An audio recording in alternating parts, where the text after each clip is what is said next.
Zacarias Sitchin. O livro perdido de Enki. Memórias e profecias de um Deus extraterrestre. A segunda tabuleta. Para a gelada terra pôs rumo a Lalu, por um segredo do princípio, escolheu seu destino. Para as regiões proibidas que se encaminhou a Lalu, ninguém tinha ido antes ali, ninguém tinha tentado cruzar o bracelete esculpido. Um segredo do princípio tinha determinado o curso de Lalu, a sorte de Nibiru punha em suas mãos, mediante um plano, faria sua realização universal. Em Nibiru, o exílio era seguro, a mesma morte se arriscava. Em seu plano, havia riscos na viagem, mas a glória eterna do êxito era a recompensa. Como uma águia, a Lalu explorou os céus, abaixo, Nibiru era uma bola suspensa no vazio. Sua silhueta era atrativa, seu resplendor blasonava os céus circundantes. Seu tamanho era enorme, cintilava o fogo de suas erupções.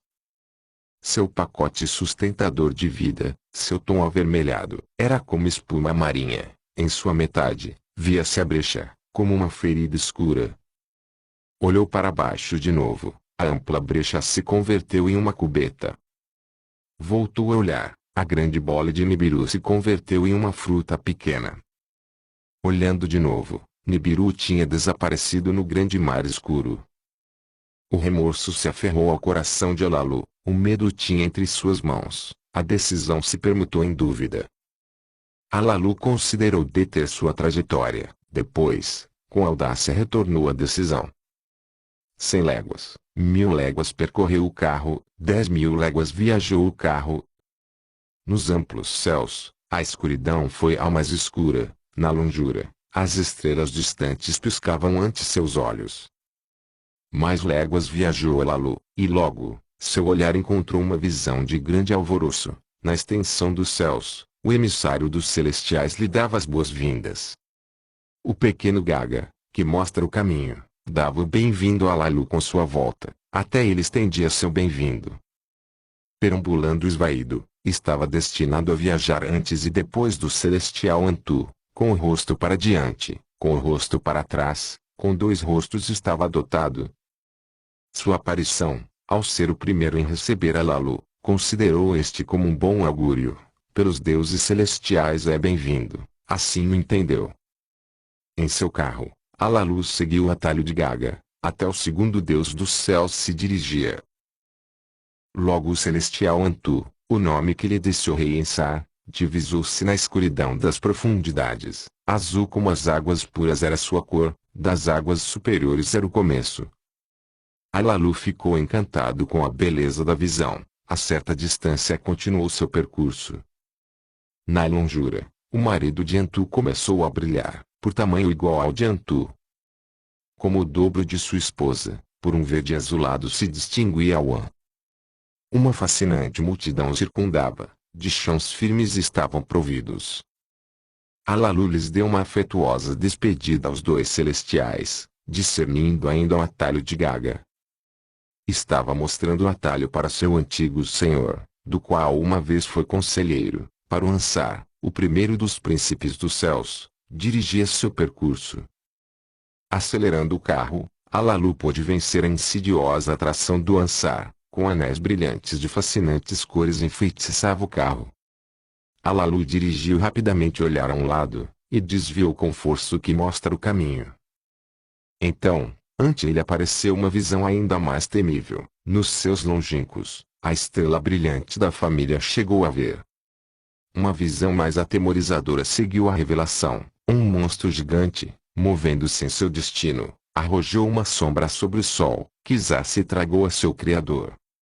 Pavoroso foi o acontecimento, um mau augúrio, pensou de fato Lalu. O gigante Kizar, o primeiro dos planetas estáveis, tinha um tamanho entristecedor. Tormentas de redemoinhos obscureciam seu rosto, e moviam manchas de cores daqui para lá. Uma hoste inumerável, uns rápidos, outros lentos, circundavam ao Deus celestial. Dificultosos eram seus caminhos, adiante e atrás se agitavam. O mesmo Kizar lançou um feitiço, estava arrojando relâmpagos divinos. Enquanto Alalu observava, seu curso se viu afetado, distraiu-se sua direção, seus atos se fizeram confusos. Depois, o obscurecimento da profundidade começou a passar, Kizaru em seu destino prosseguiu sua volta. Movendo-se lentamente, levantou seu véu sobre o sol radiante, aquele do princípio chegou a ver-se plenamente. Mas a alegria do coração de Alalu não durou muito. Mais à frente do quinto planeta, espreitava o maior dos perigos, como já sabia. O bracelete esculpido dominava mais adiante, era de esperar a destruição. De rochas e pedras estava composto, como órfãos sem mãe se agrupavam. Equilibrando-se por diante e por detrás, seguiu um destino passado. Seus feitos eram detestáveis, difíceis seus atalhos. Tinham devorado aos carros de exploração de Nibiru como leões famintos, negavam-se a entregar o precioso ouro, necessário para a sobrevivência. Para o bracelete esculpido se precipitou o carro de Alalu, a enfrentar-se audazmente em estreito combate com as ferozes pedras. Alalu atirou para cima com mais força as pedras de fogo de seu carro, dirigiu o que mostra o caminho com mão firme. As sinistras rochas investiram contra o carro, como um inimigo ao ataque na batalha. Alalu soltou do carro um projétil portador de morte para elas, e depois, outra e outra, contra o inimigo, as armas de terror arrojou. Como guerreiros assustados, as rochas retornaram, abrindo um atalho para Alalu. Como por feitiço, o bracelete esculpido abriu uma porta ao rei. Na escura profundidade, Alalu pôde ver os céus com claridade. Não foi derrotado pela ferocidade do bracelete, sua missão não tinha terminado. Na distância, a bola ígnea do sol estendia seu resplendor, estava emitindo raios de bem-vindo para Alalu. Diante do sol, um planeta pardo avermelhado percorria sua volta, era o sexto na conta de deuses celestiais. Alalu não pôde a não ser entrevê-lo, sobre o seu predestinado percorrido, apartava-se com rapidez do atalho de Alalu. Depois, apareceu a gelada terra, o sétimo na conta celestial. Alalu pôs rumo ao planeta, para um destino mais tentador. Sua atrativa esfera era menor que Nibiru, sua rede de atração era mais fraca que a de Nibiru. Sua atmosfera era mais magra que a de Nibiru, nela se formavam redemoinhos de nuvens. Abaixo, a terra estava dividida em 3 regiões, branco de neve no topo e na base, azul e marrom entre elas. Com destreza, Alalu desdobrou as asas de detenção do carro para circundar a bola da terra. Na região Medeia, pôde discernir terra firme e oceanos aquosos. Dirigiu para baixo o raio que penetra, para detectar as interioridades da terra. Conseguiu, gritou estaticamente, ouro, muito ouro, tinha indicado o raio, estava por debaixo da região de cor escura. Nas águas também havia. Com o coração aos pulos no peito, Alalu estava tomando uma decisão, faria descender seu carro sobre a terra seca, possivelmente para explodir e morrer. Poria rumo às águas, possivelmente para afundar-se no esquecimento. Que caminho devia tomar para sobreviver?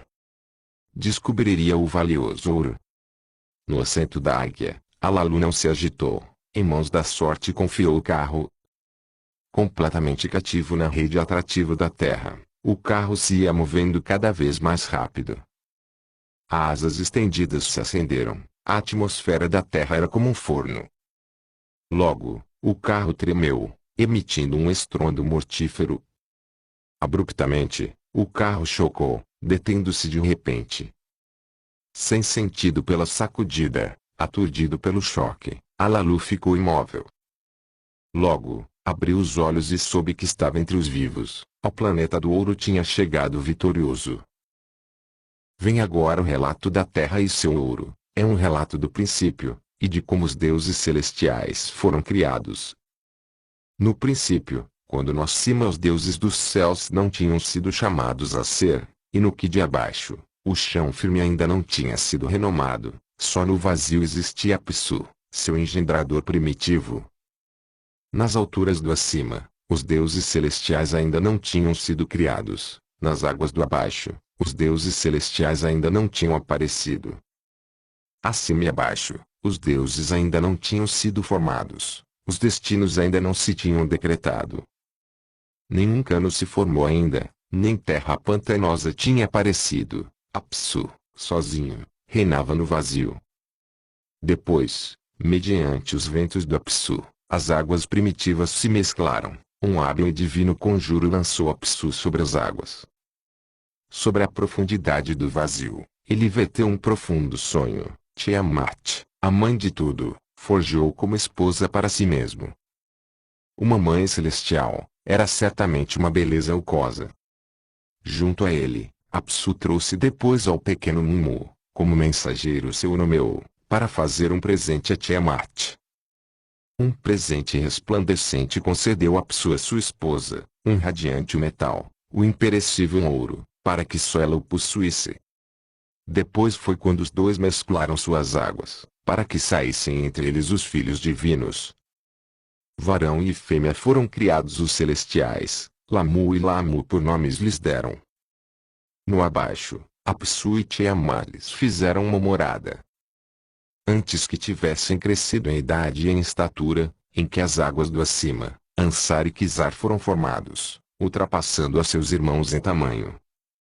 Os dois foram forjados como casal celestial, um filho, nos seus distantes foi seu herdeiro. Depois, Antu, para ser sua esposa, foi criada como igual de An. A morada de ambos se fez como fronteira das águas superiores. Assim foram criadas três casais celestes, abaixo e acima, nas profundidades, por seus nomes chamou-lhes, eles formaram a família do Apsu com Mumu e Tiamat. Naquele tempo, Nibiru ainda não se via, a terra ainda não tinha sido chamada a ser. Estavam mescladas as águas celestes, ainda não estavam separadas por um bracelete esculpido.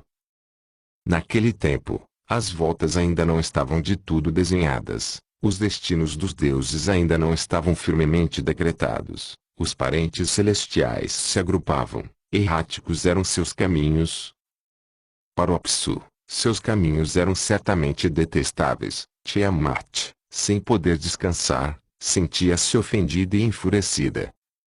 Uma multidão formou para que partissem a seu lado. Uma multidão rugiente e terrível criou contra os filhos do Apsu.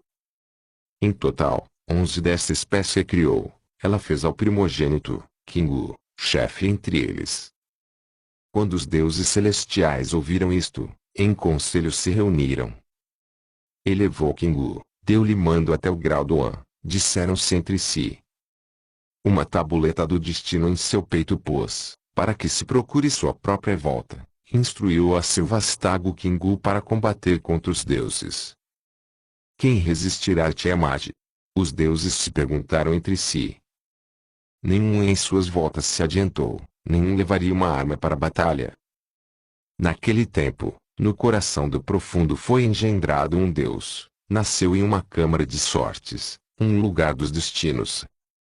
Um hábil criador o forjou, era filho de seu próprio sol. Do profundo, onde foi engendrado, o Deus se separou de sua família em um arrebatamento, com ele levava um presente de seu Criador, a semente de vida.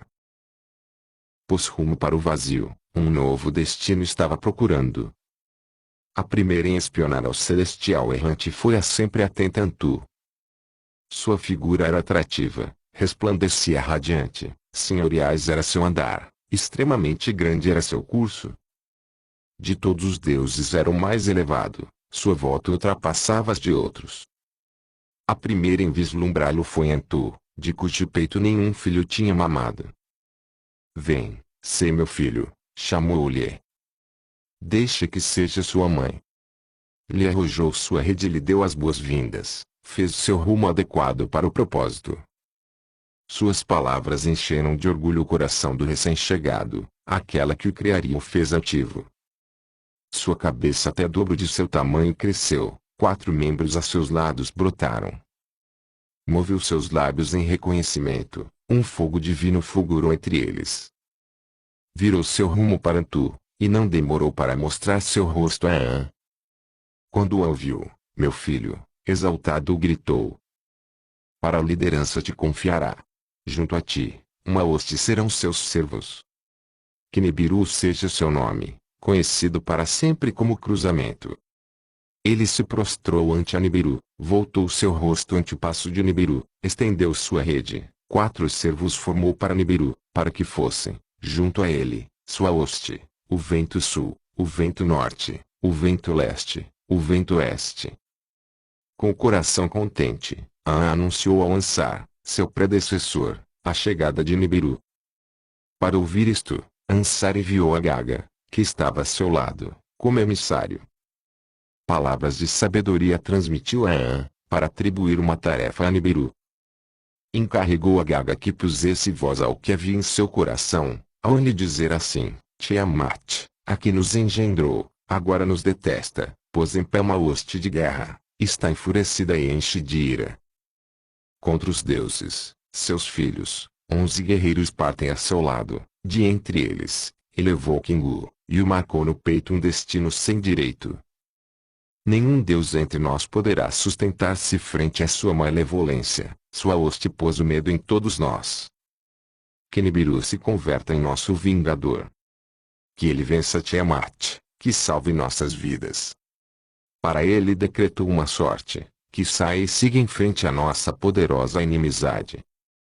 Gaga partiu para An, prostrou-se ante ele e as palavras de Amissar repetiu. An repetiu a Nibiru as palavras de seu predecessor, revelou-lhe a mensagem de Gaga. Nibiru escutou maravilhado as palavras, fascinado ouviu falar da mãe que o devoraria a seus filhos. Sem dizê-lo, seu coração já o tinha impulsionado a sair contra Tiamat. Abriu a boca, e disse assim a An e a Gaga, se para salvar suas vidas tenho que vencer a Tiamat, convoquem os deuses em assembleia. Proclamem supremo meu destino.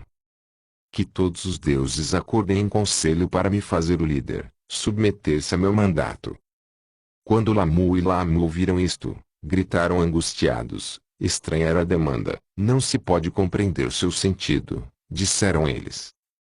Os deuses que decretam as sortes consultaram entre si, acessaram a fazer de Nibiru seu vingador, para ele decretaram uma sorte exaltado, a partir deste dia. Inalteráveis serão seus mandatos, disseram a ele.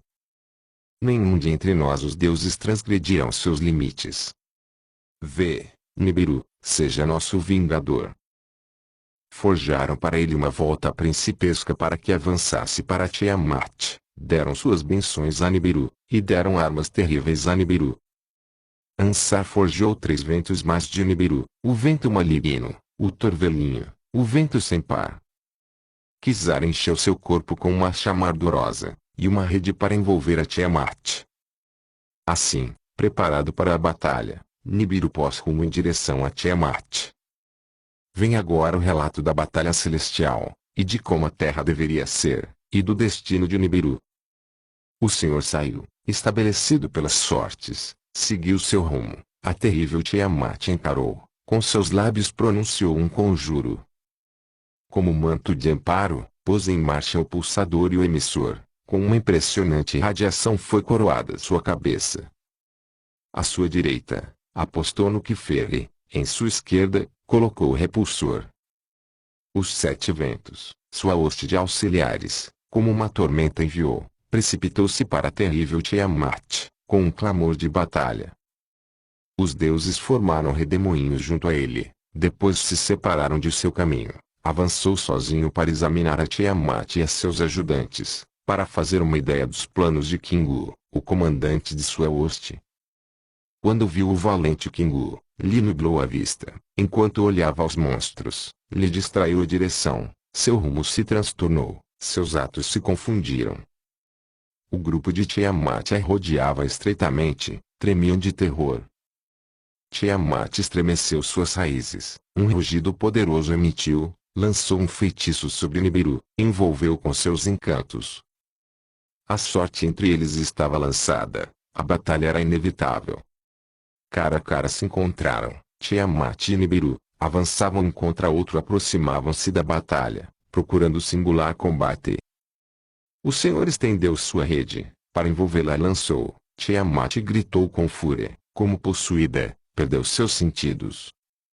O vento maligno, que tinha estado atrás dele, a Nibiru adiantou, ante o rosto dele o soltou. Ela abriu a boca para tragar-se ao vento maligno, mas não pôde fechar os lábios.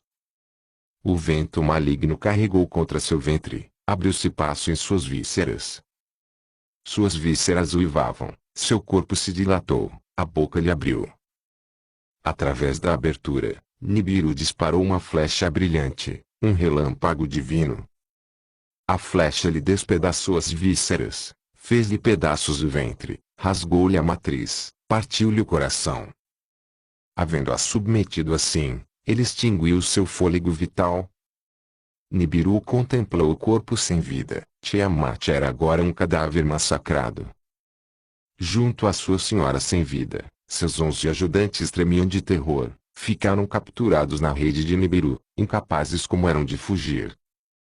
Kingu, a quem Tiamat fazia chefe de sua hoste, estava entre eles. O senhor lhe pôs grilhões, e a sua senhora sem vida o encadeou. Arrebatou a Kingu as tabuletas dos destinos, que sem nenhum direito lhe tinham dado, estampou-lhe seu próprio selo, sujeitou o destino a seu próprio peito.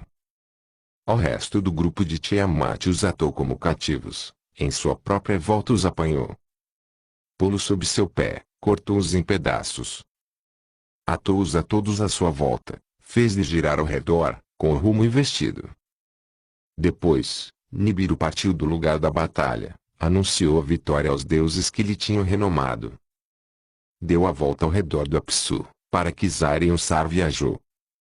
Gaga saiu a lhe receber, e como arauto para outros viajou depois além de Ayantu. Nibiru se encaminhou para a morada no profundo.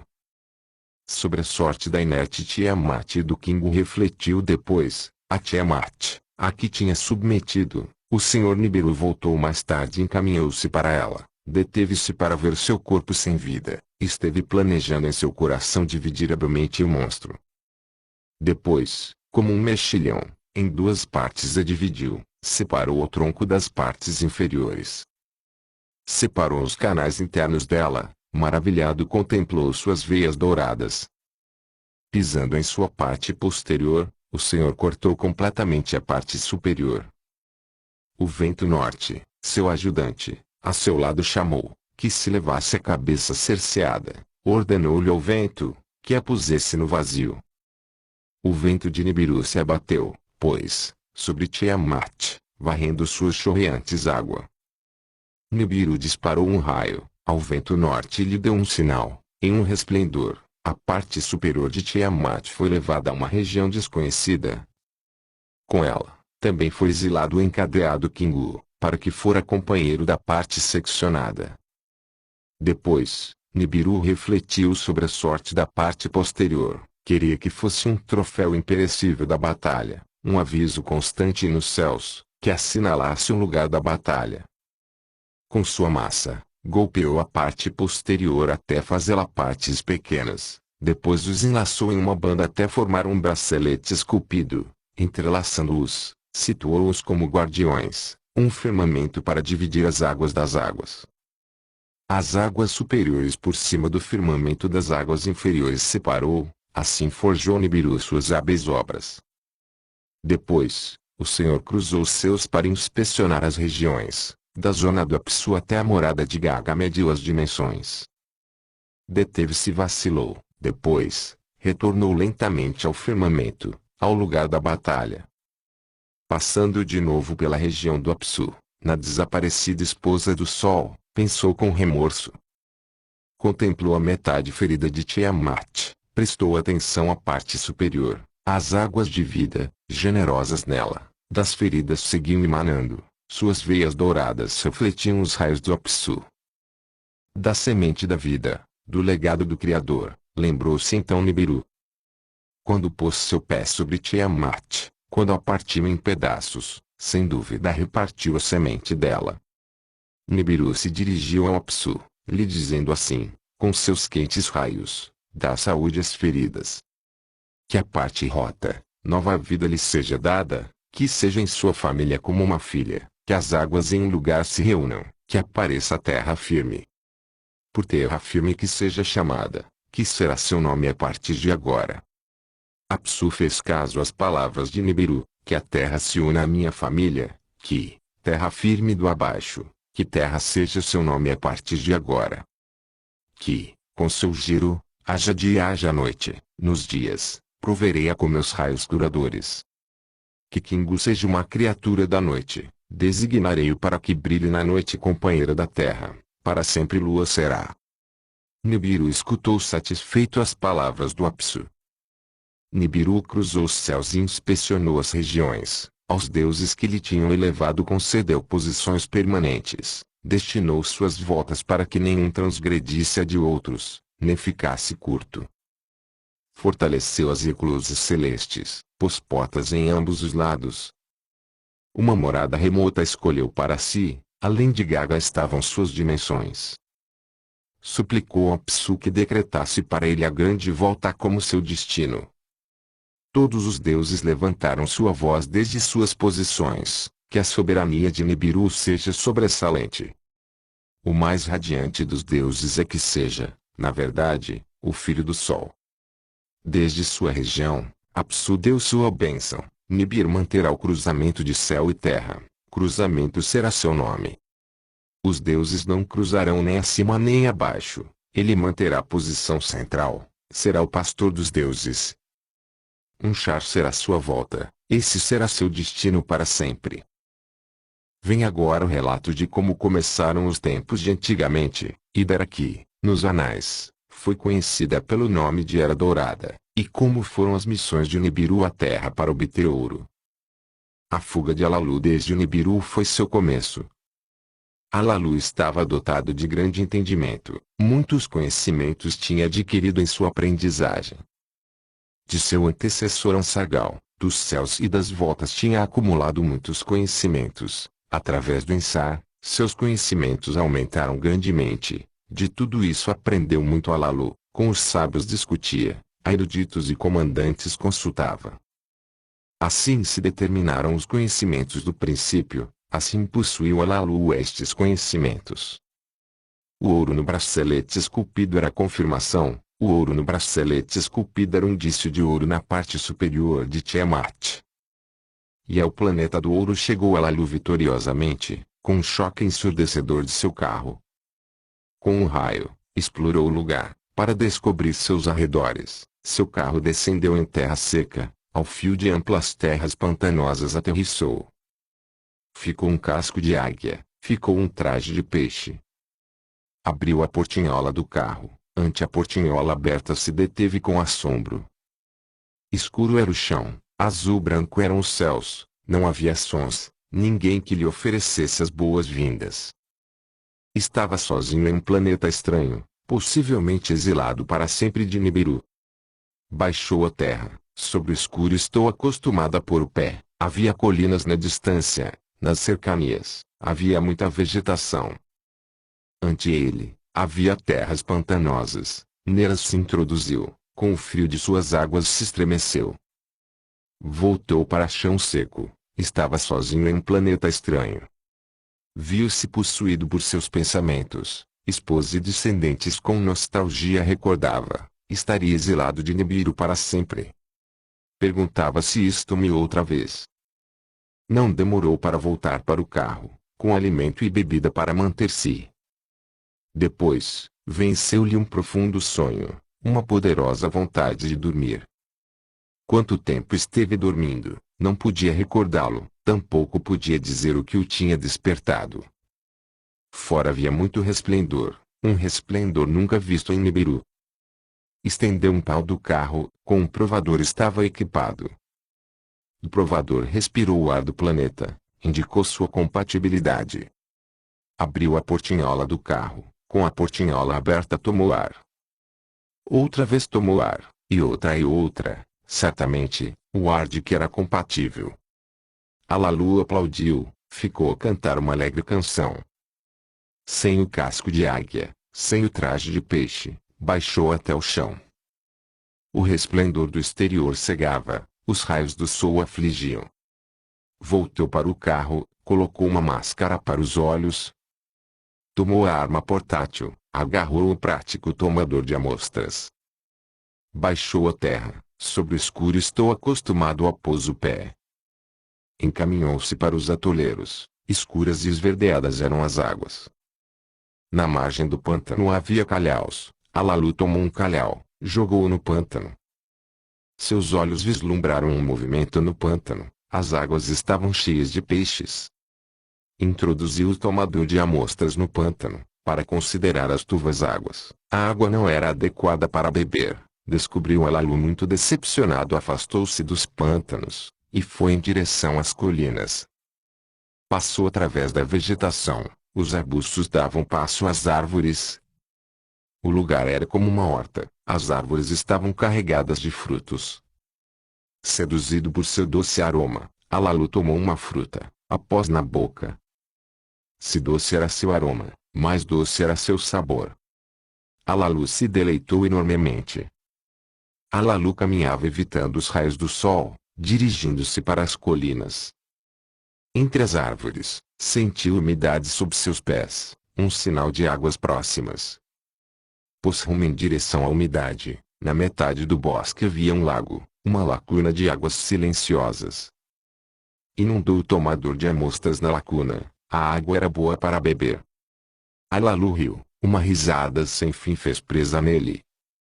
O ar era bom, a água era apta para beber, havia fruta, havia peixes. Entusiasmado, Alalu se agachou, juntou as mãos fazendo uma terrina, levou água até sua boca. A água tinha frescura, um sabor diferente da água de Nibiru. Bebeu uma vez mais e logo, assustado, deu um salto. Podia escutar um resmungo, um corpo se deslizava pela borda da lacuna.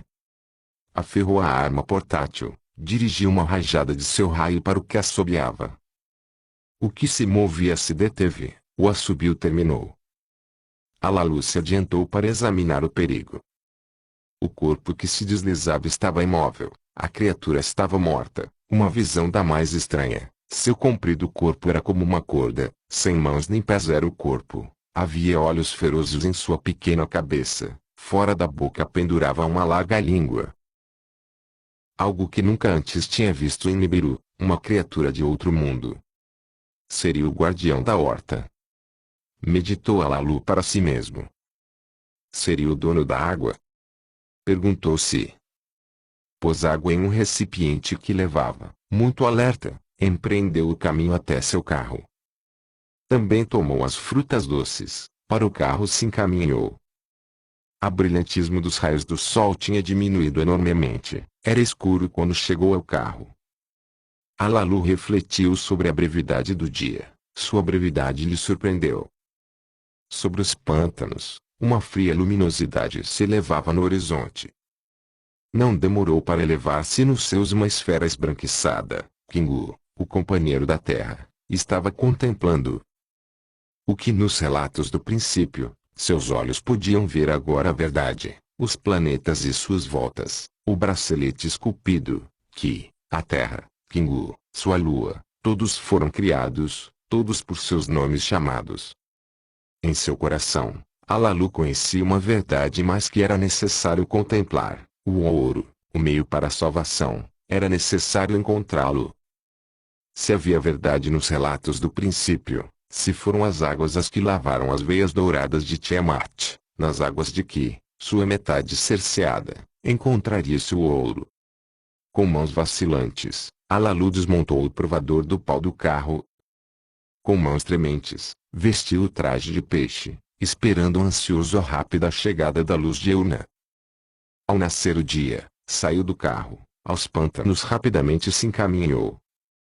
Introduziu-se em águas mais profundas, inundou o provador nas águas. Ansioso observava a sua iluminada face, o coração lhe golpeava no peito. O provador indicava os conteúdos da água, com símbolos e números desvelava seus achados. E depois, o batimento do coração de Alalu se deteve, há ouro nas águas, estava dizendo o provador. Instável sobre suas pernas, Alalu se adiantou, dirigiu-se para o mais profundo do pântano. Uma vez mais, inundou o provador nas águas, uma vez mais, o provador anunciou um ouro. Um grito de triunfo, Da garganta do Alalu emanou. A sorte de Nibiru estava agora em suas mãos. De volta ao carro se dirigiu, tirou o traje de peixe, ocupou o assento do comandante. Animou as tabuletas dos destinos que conhecem todas as voltas, para encontrar a direção para a volta de Nibiru. Levantou o falador de palavras, para levar as palavras a Nibiru. Depois, para Nibiru pronunciou as palavras, dizendo assim: as palavras do grande Alalu para Anu e Nibiru se dirigem. Em outro mundo estou, encontrei o ouro da salvação, a sorte de Nibiru está em minhas mãos, deve escutar minhas condições. Continua na parte 4.